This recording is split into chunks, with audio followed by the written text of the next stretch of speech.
할렐루야. 오늘로 추석 명절이 끝나는 날인데 추석 명절 잘 보내셨습니까? 지난 나흘 동안 우리 여자분들은, 우리 주부들은 음식 해서 먹이느라 또 바쁘셨고, 또 남자분들도 운전하고 또 이것저것 도와주느라고 바쁘셨을 텐데, 우리 옆 사람에게 한번 이렇게 얘기해 주시기 바랍니다. 수고 많이 하셨습니다. 예, 수고들 많이 하셨습니다.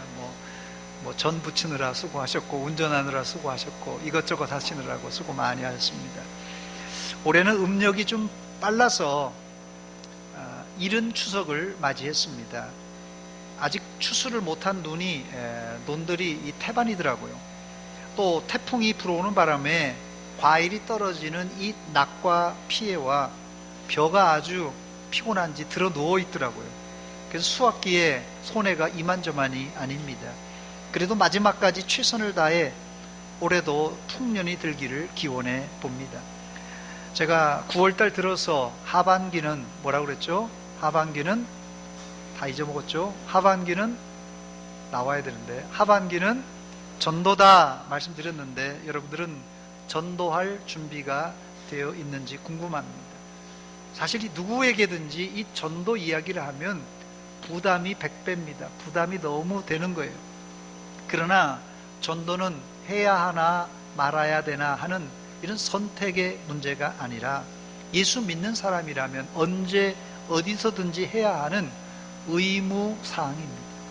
먼저 이 본문의 배경을 잠깐 살펴보겠습니다. 본문은 예수님께서 유대를 떠나 갈릴리로 가시다가 이 사마리아라는 이 수가라는 동네에 들어가서 그 동네에 살고 있는, 특별히 사람들에게 외면받은 여인, 과거에 5명의 남편과 결혼했다가 지금 6번째 남자와 살고 있는 그 동네에서도 윤리 도덕적으로 손가락질 받는 이 여인을 전도한 사건입니다. 본문 3절로 5절 말씀을 제가 읽어드립니다. 유대를 떠나사 다시 갈릴리로 가실새 사마리아를 통과하여야 하겠는지라 사마리아에 있는 수가라 하는 동네에 이르시니 야곱이 그 아들 요셉에게 준 땅이 가깝고 했습니다.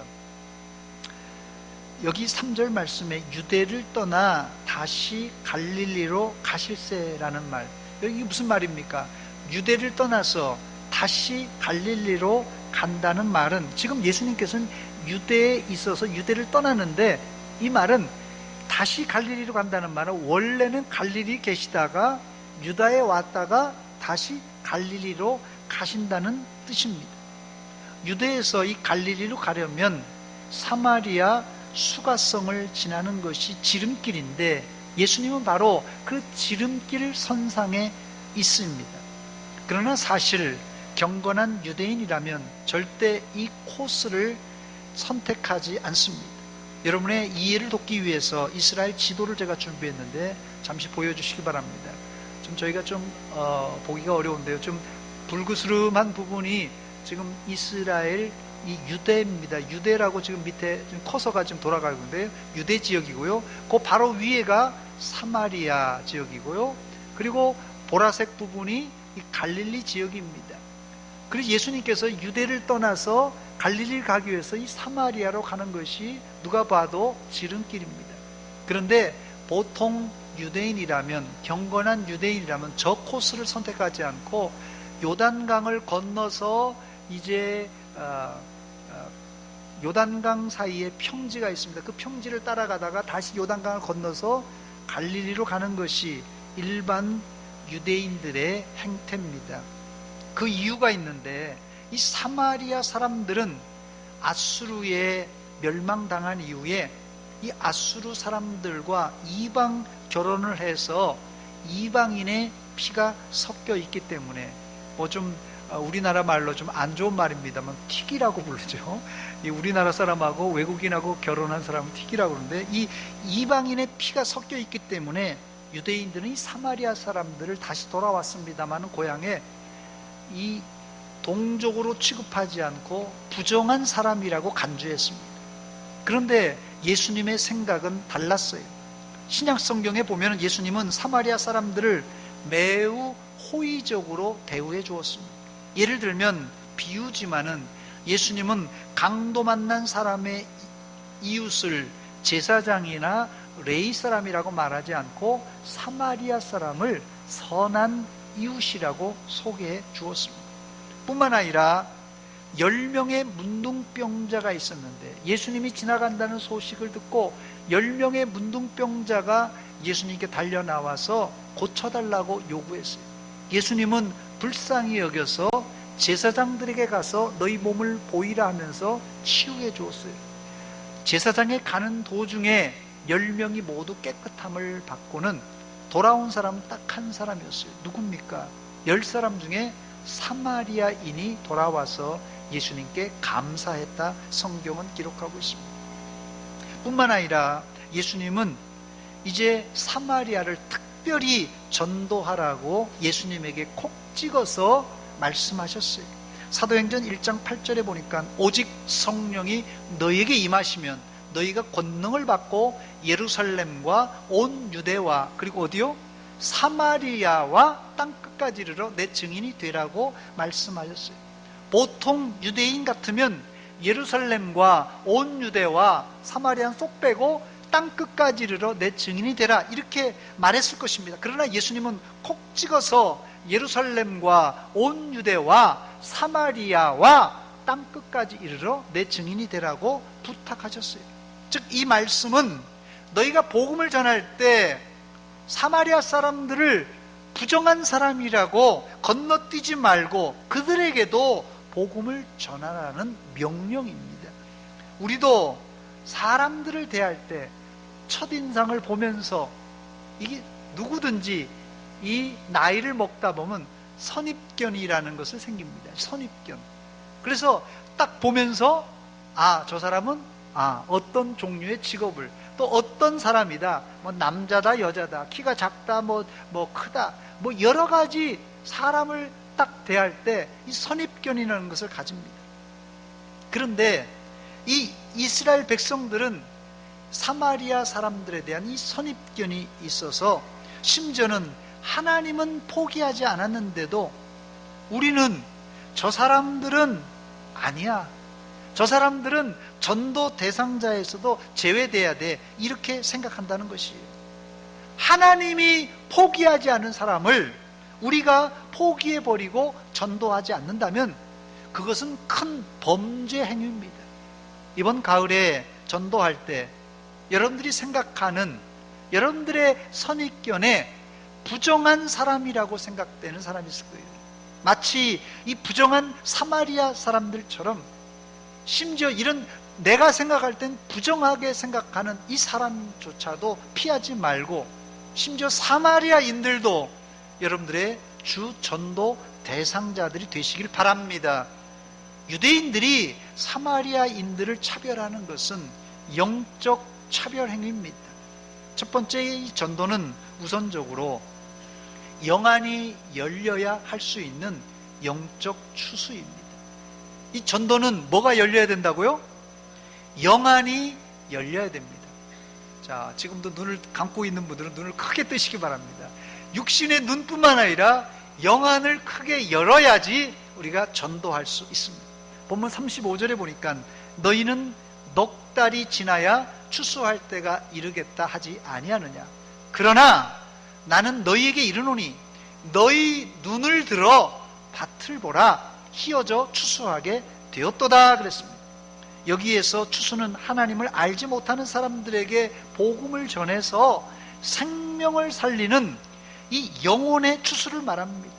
하나님이 가장 기뻐하시는 일은 영혼을 추수하는 영혼 구원입니다. 이 말씀은 예수님께서 제자들에게 하신 말씀인데 지금 이스라엘의 밭을 보면은 넉 달을 지나야 추수할 수 있는 상황입니다. 예수님이 사마리아를 관통하여 갈릴리로 가고 있을 때가 계절적으로 보리와 밀이 싹이 나서 파릇파릇하게 자라고 있을 때입니다. 그런데 예수님의 눈에는 희어져 벌써 추수할 때가 되었다고 말씀하십니다.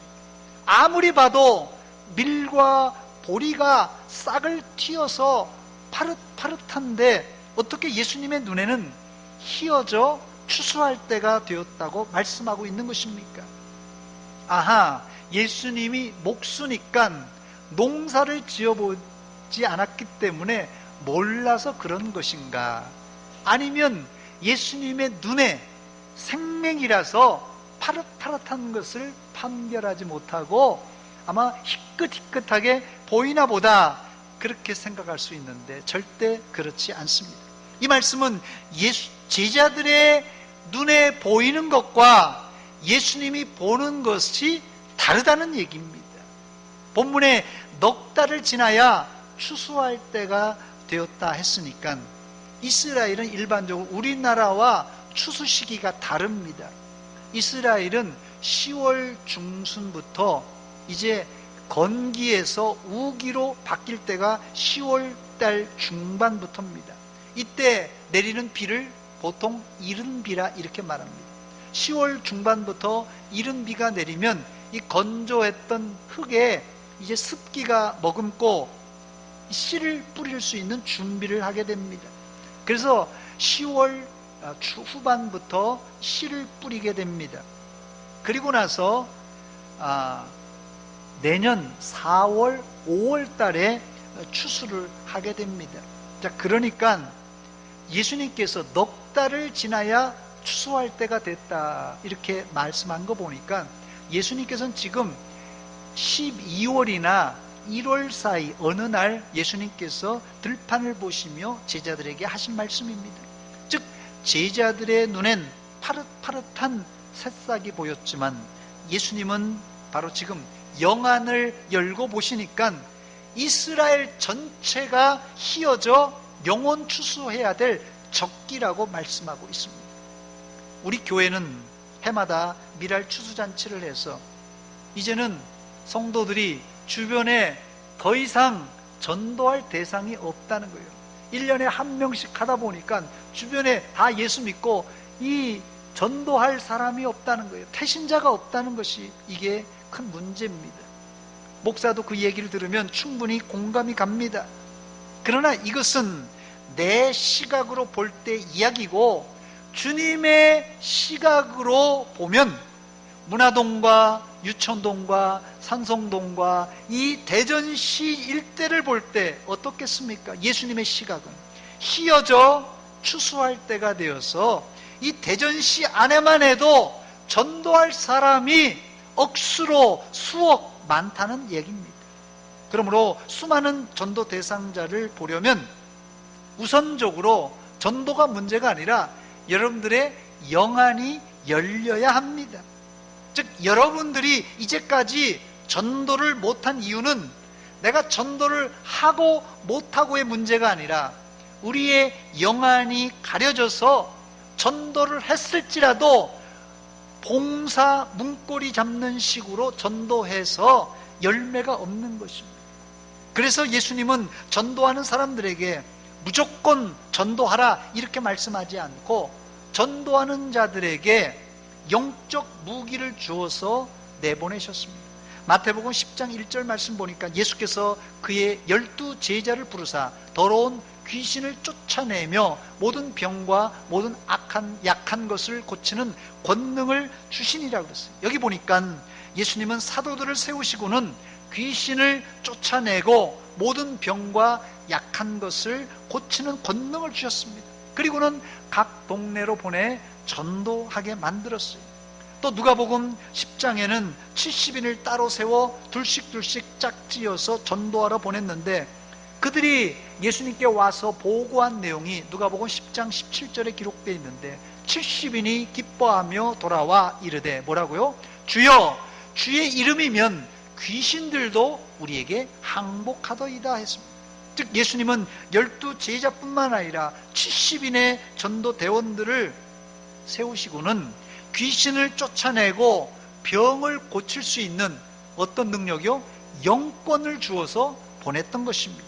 그뿐 아니라 사도행전 1장 8절에서 예수님께서 승천하시면서 성령의 권능을 받아야 전도할 수 있다고 말씀하셨어요.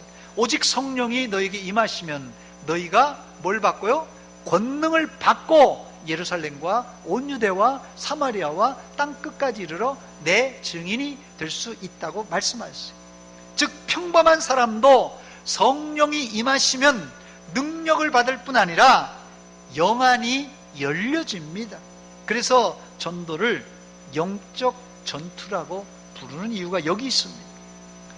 구약의 엘리사 시대의 일입니다. 엘리사 시대에 이 이스라엘이 약해질 때 주변에 이 아람 나라 군대들이 쳐들어왔습니다.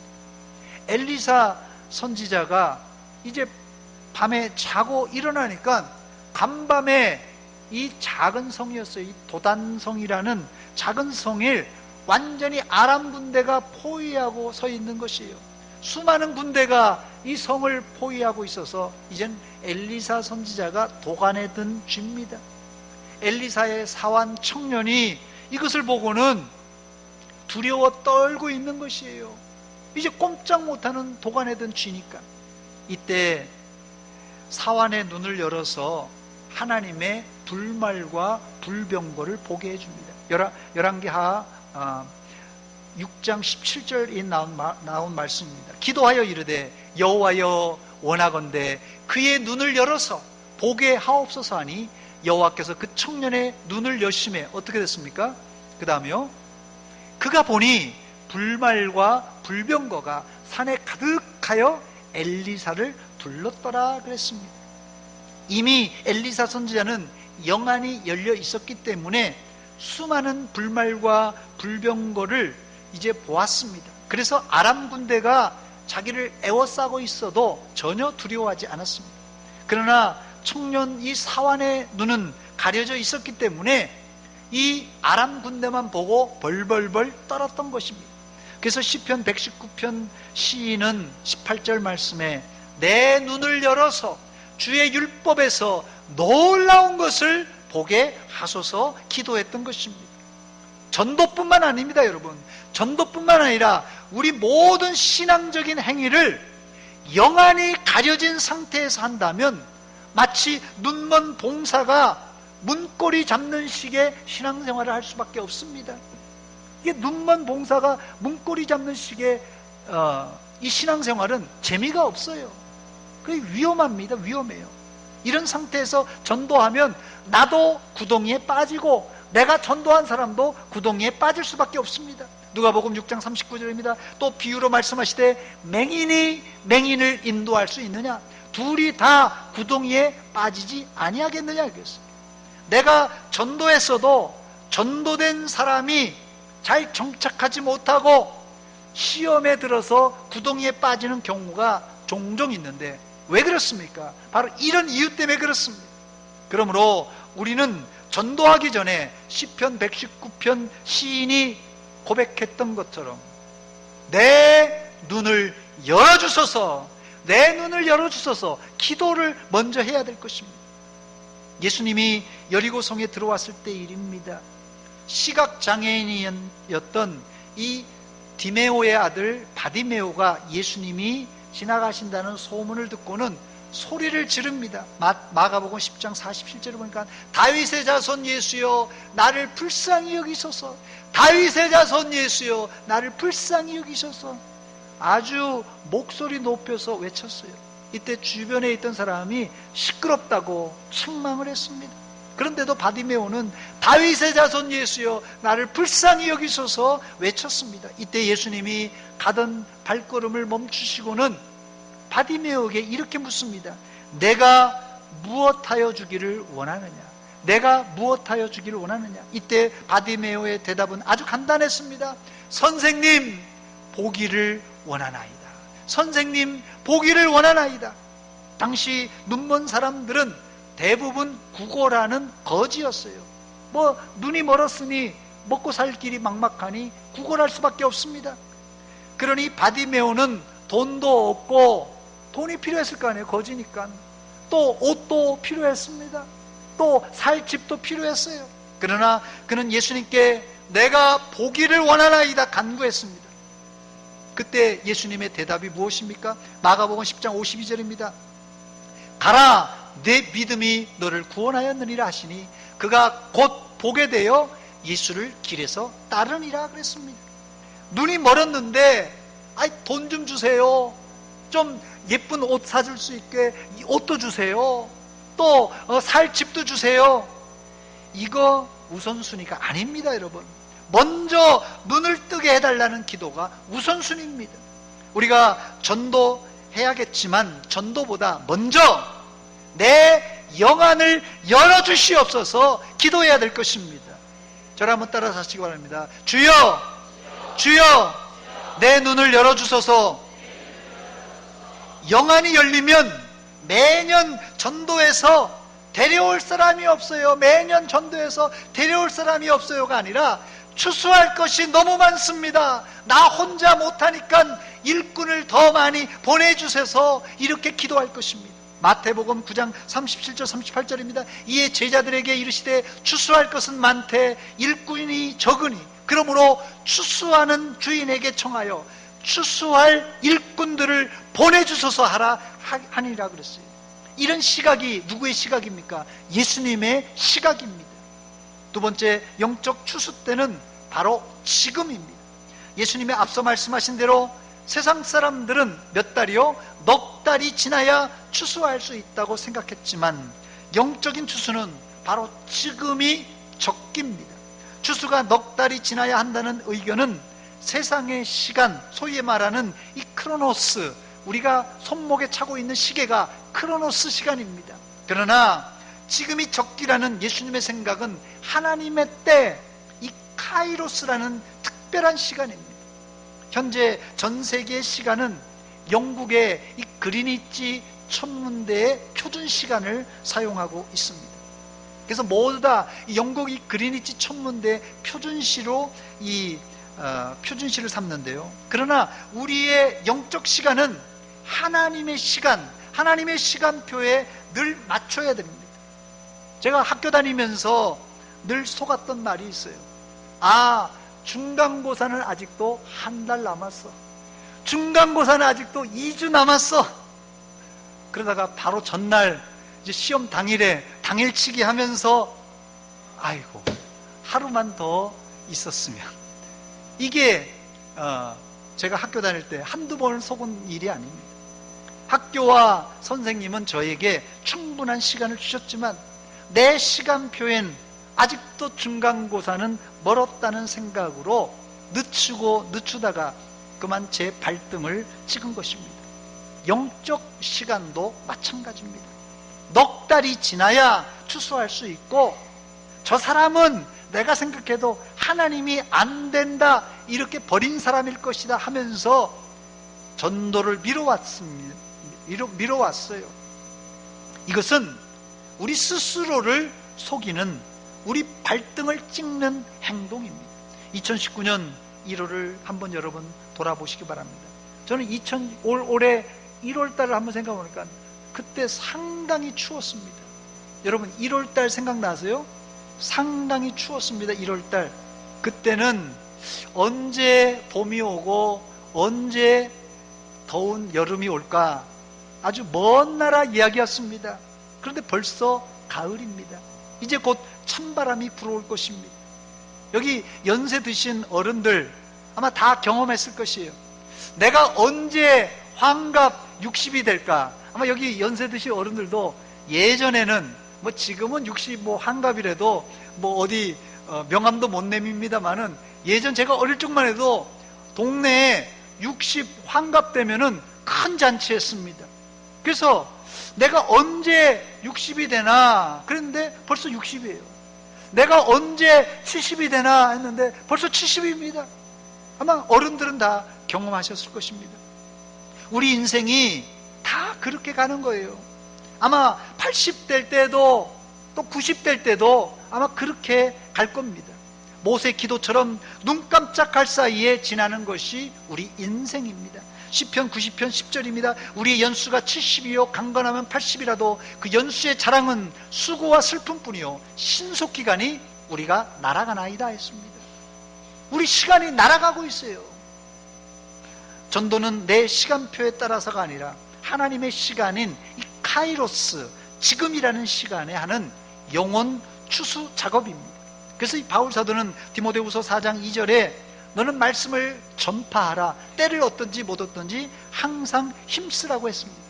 우리의 시간은 적당한 때가 있어요. 사람에게는 적당한 시간이라는 게 있어요. 그러나 하나님의 시간은 우리의 적당한 시간, 적당 안 한 시간, 이 상황을 뛰어넘어서 늘 지금이라고 말씀하고 있습니다. 그러나 이 지금이라는 카이로스는 영원히 우리에게 열려있지 않습니다. 이 카이로스라는 시간도 닫힐 시간이 오는데 바로 우리 주님께서 재림하실 때가 이 카이로스 시간이 닫히는 시간입니다. 또 우리가 지금 전도해야 되는 이유가 있는데 그 이유는 우리는 이미 하나님으로부터 전도할 품삯을 이미 받았기 때문에 그렇습니다. 본문 36절입니다. 거두는 자가 이미 싹도 받고 영생에 이르는 열매를 모으나니 했습니다. 여기 나오는 이 싹이라는 헬라어는 미스돈이라는 단어인데요. 이 미스돈은 일한 대가로 주는 품삯입니다. 일반적으로 이 품삯은 후불로 줍니다. 일하기 전에 품삯을 주면은 일하는 노동자들이 열심히 일했다가 점심 먹고 피곤하니까 그냥 도망가 버려요. 뭐 일당 받았으니까 도망가 버리는 거예요. 그러면 주인이 낭패를 볼 것입니다. 그래서 성경도 잘 읽어보면 이 포도원이든지 어디든지 이 일이 끝난 저녁 시간에 품삯을 주인이 이 일꾼들에게 주는 것을 볼 수 있습니다. 그런데 하나님은 거두는 자, 즉 전도한 자가 이미 싹도 받았다고 말합니다. 말하자면 우리는 하나님께 전도할 싹을 이미 선불로 받은 사람들입니다. 그렇다면 하나님이 여러분들에게 전도도 안 했는데 품삯을 선불로 주는 이유가 무엇입니까? 저는 이 싹이 전도한 대가로 주는 임금이 아니라 아직 하지 않았지만 지불해 주시는 하나님의 은혜의 선물이라고 말씀드리고 싶습니다. 세상의 품삯은 일해야 주는 것이지만 하나님은 일하기 전에 미리 주십니다. 미리 받는 품삯, 미리 받는 선물은 은혜라고 설명할 수밖에 없습니다. 그러므로 우리가 미리 은혜 품삯을 받았으므로 억지로가 아니라 하나님께 감사한 마음으로 전도가 되었던 주의 모든 일을 자발적으로 해야 할 것입니다. 아직 여러분들이 한 명도 전도 안 한 분도 이 자리에 있을지 모르겠어요.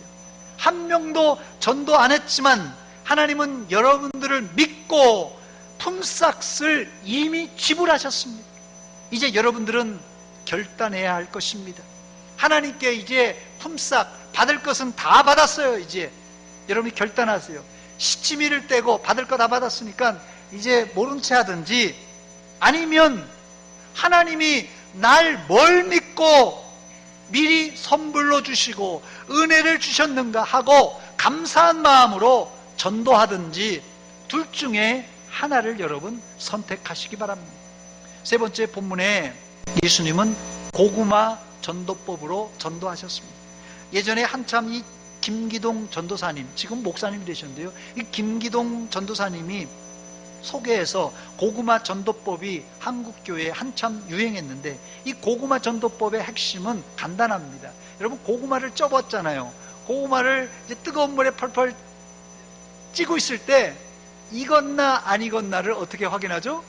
젓가락으로 찔러보면은 이제 잘 익은 놈은 푹 들어가지만 안 익은 놈은 이 택도 없이 안 들어가요.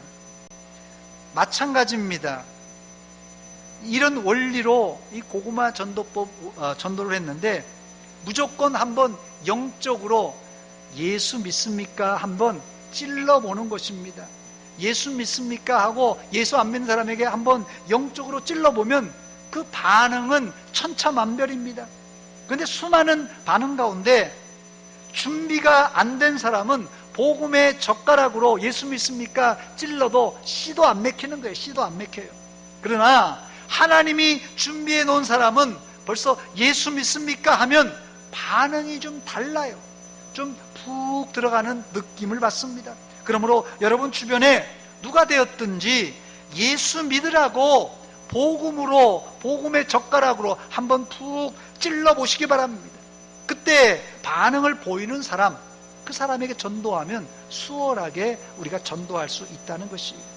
그러나 본문에서 예수님이 사용한 이 고구마 전도법은 일당 100의 원리입니다. 일당 100.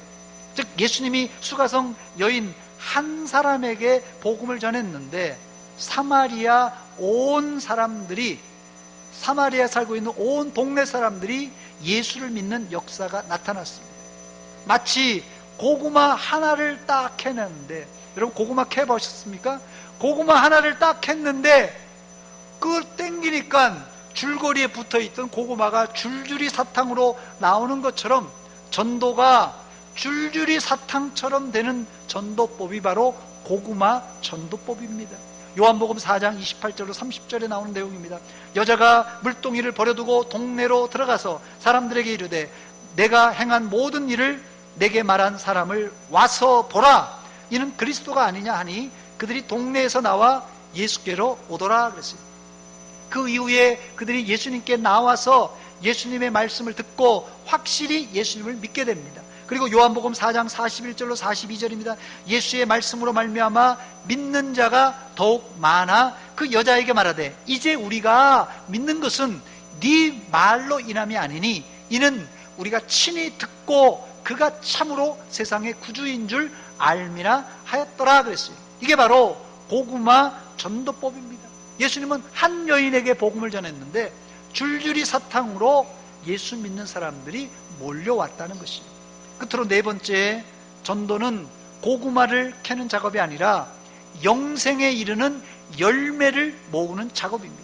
본문 36절입니다. 거두는 자가 이미 싹도 받고 영생에 이르는 열매를 모으나니 이는 뿌리는 자와 거두는 자가 함께 즐거워하게 하려 함이라 그랬어요. 전도는 영생의 열매, 이 생명을 모으는 작업입니다. 전도는 교회의 외적인 부피를 키우는 작업이 아닙니다. 전도는 생명을 구원해내는 영생의 열매를 수확하는 작업입니다. 우리가 전도하여 한 사람을 영생으로 인도하는 것은 물에 빠져 죽는 사람을 구원해내는 것보다도 몇백 배 더 귀한 일입니다. 그러나 아쉽게도 우리는 누가 이 영생의 열매인지 알 수가 없습니다. 그러므로 먼저는 우리가 누구를 태신자로 삼을지를 알려달라고 이 기도하는 게 필요합니다. 기도하는 게. 쭉정이를 아무리 태신자로 삼고 전도한들 소용이 없어요. 내가 품은 사람이 쭉정이라면 그 아무리 애를 써도 소용이 없다는 것입니다. 물론 우리 입장에서는 알곡과 쭉정이를 판단할 수가 없어요. 그러나 하나님께 기도할 때 성령님이 우리의 마음을 감동하시고 감화시켜 줍니다. 그때 우리가 전도할 때 영생의 열매인 이 알곡에게 전도할 수 있어요. 아무에게나가 아니라 전도할 때 특별히 우리의 발걸음을, 우리의 손길을 그들에게 인도한다는 것이에요. 좀 속된 이야기입니다만은 요즘도 그런 일이 있을지 모르는데 예전에 서울역에서 말입니다. 서울역에 가면은 서울역에서 활동하던 이 쓰리꾼들이 있습니다. 들어보셨습니까? 쓰리꾼들. 이 서울역에 쓰리꾼들이 많은데 이 쓰리꾼들이 자기네들끼리 조직이 있어요. 또 자기네들끼리 또 모이면서 이 쓰리꾼들이 자기네들의 노하우를 또 전수를 해준다고 그래요. 그런데 이 쓰리꾼들이 하는 말이 자기들은 이 돈 냄새를 맡는다고 그래요. 저는 앞만 맡으려고 해도 돈 냄새가 안 맡아지는데 이놈들은 이 돈 냄새가 난다는 거예요. 이 쓰리꾼들은 돈 냄새를 맡고 딱 그 사람을 잡으니까 돈을 쓰리할 수 있는 것입니다. 우리는 영혼의 추수꾼으로 영생의 알곡이 누구인지 모르고 그냥 덤볐다가는 전도가 안 됩니다. 그런데요, 기도할 때 성령님께서 우리의 발걸음을, 우리의 손길을 이제 예수 안 믿는 사람들에게 인도하신다는 거예요. 성경에도 이 빌립 집사가 성령의 인도함 받아서 이제 이디오피아 네시에게 가서 복음을 전하다가 또 성령의 인도로 다른 지역으로 또 사마리아로 성령께서 인도하셔서 가는 곳마다 이 영혼의 알곡들을 추수할 수 있었습니다. 그래서 내 마음대로 가서는 그런 알곡들을 못 만나요. 성령이 인도하시는 대로 갈 때 거기에 나도 처음 보는 사람이지만 알곡을 만나서 영혼을 추수하고 또 성령이 인도하는 데를 가서 또 하는 거예요. 이게 생명의 냄새를 맡을 줄 아는 사람이에요. 예수 안 믿는 사람은 사망의 냄새가 납니다. 우린 생명의 냄새를 맡고 그들에게 전도해야 될 것입니다. 이제 말씀을 마칩니다. 마지막으로 전도가 힘들다는 분들을 격려하며 말씀을 맺습니다. 본문 37절로 38절입니다. 그런즉 한 사람이 심고 다른 사람이 거둔다는 말이 옳도다. 내가 너희로 노력하지 않은 것을 거두러 보내었노니. 노력하지 않은 것을 거두러 보내었노니. 다른 사람들은 노력하였고 너희는 그들이 노력한 것에 뭐만 했다? 참여만 하였다 말하고 있습니다. 이 놀라운 말씀은 우리가 전도하여 수확하는 열매는 우리가 심은 것이 아니라, 우리가 노력한 것이 아니라 다른 사람이 노력하여 심은 것을 우리는 거둘 뿐이라는 것입니다. 사실 여러분, 씨를 뿌리는 것이 힘듭니까? 거두는 것이 힘듭니까? 물론 거두는 것도 힘듭니다만은 사실 성경에 씨를 뿌리는 것을 눈물을 흘리며 씨를 뿌리는 자는 기쁨으로 단을 거둔다고 그랬어요. 이 씨를 뿌린다는 것을 눈물을 흘리며 씨를 뿌린다는 비유를 보니까 씨 뿌리기가 상당히 힘들다는 것입니다. 그만큼 어렵다는 것이, 물론 추수도 힘듭니다만은 추수는 수확하는 기쁨이 있고 보람이 있지 않습니까, 여러분? 남이 눈물로 뿌린 씨앗을 내가 기쁨으로 거둘 수 있다는 이 말씀이 얼마나 귀한 말씀인지 모릅니다. 다음 주 우리 교회는 미랄 추수잔치 선포식과 함께 태신자를 작정하려고 합니다. 여러분 마음속에 어떤 마음이 있습니까?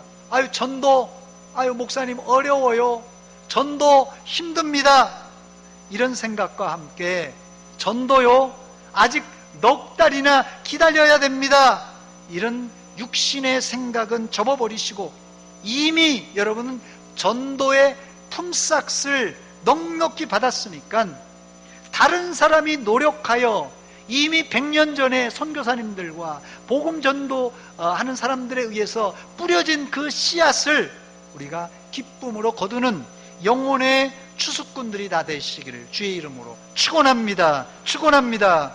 기도하겠습니다. 하나님 아버지, 은혜와 사랑 감사드립니다. 우리가 무엇이간데 복음을 듣고 예수 믿게 하십니까?